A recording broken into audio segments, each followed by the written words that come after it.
जल्दी से अटेम्प्ट करिएगा। पहला क्वेश्चन आपकी स्क्रीन पर आता हुआ, 30 सेकंड का समय आपको मिलेगा, आराम से तसल्ली से ध्यान से करिएगा। पहला क्वेश्चन, एंटीकोडोन कहां पर स्थित होते हैं? एंटीकोडोन कहां पर होते हैं?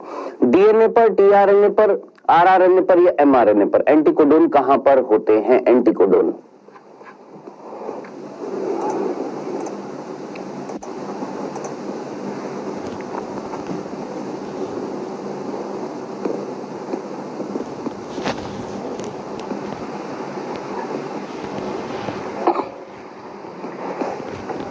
दूसरा क्वेश्चन, डीएनए से, ये इंपॉर्टेंट है, डीएनए से प्रत्यक्ष रूप में संश्लेषण नहीं किया जा सकता, यानी डीएनए से सीधा किसका संश्लेषण नहीं होगा? एमआरएनए का, टीआरएनए का, आरआरएनए का या प्रोटीन का? सीधा डीएनए से क्या नहीं बनता?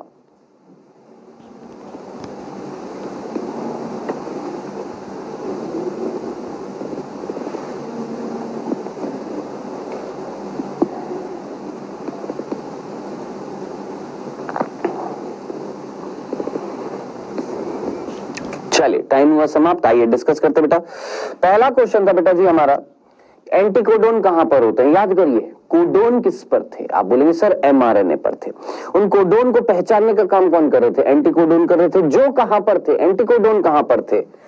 टीआरएनए पर। क्या मिल रहे थे? एंटीकोडोन। याद आ रहा है? कोई लूप था, एंटीकोडोन लूप, जिस पर क्या मिल रहे थे? टीआरएनए पर क्या मिल रहे थे? एंटीकोडोन मिल रहे थे। लगभग 70% बच्चों ने आंसर लगाया। वेल डन बेटा, बहुत अच्छे।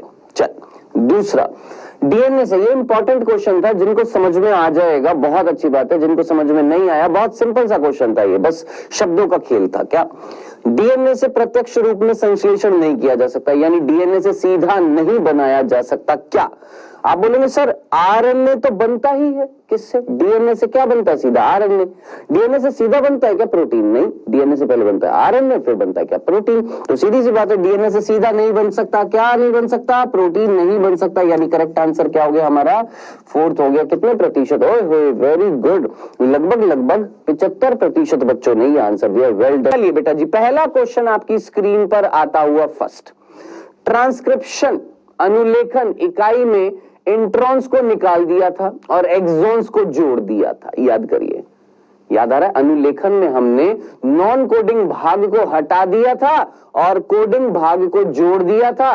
ये करने के लिए किसकी जरूरत पड़ी थी, या ये प्रक्रिया क्या कहला रही थी? टेलिंग कहला रही थी, स्प्लाइसिंग कहला रही थी, कैपिंग कहला रही थी, या ट्रांसफॉर्मेशन कहला रही थी? सोच समझ के बताइए।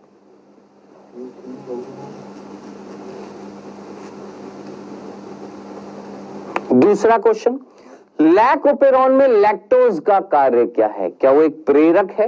क्या वो सह प्रेरक है? क्या वो दमनकारी है? या वो एक संदमन है? लैक्टोज कौन है यहां पर?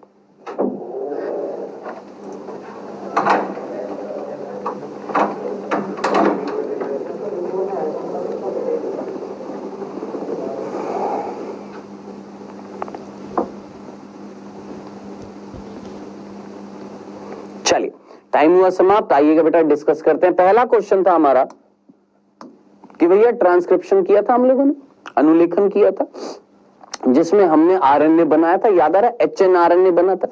एचएनआरएनए पर कोडिंग भाग किससे आया था? एक्सॉन से आया था।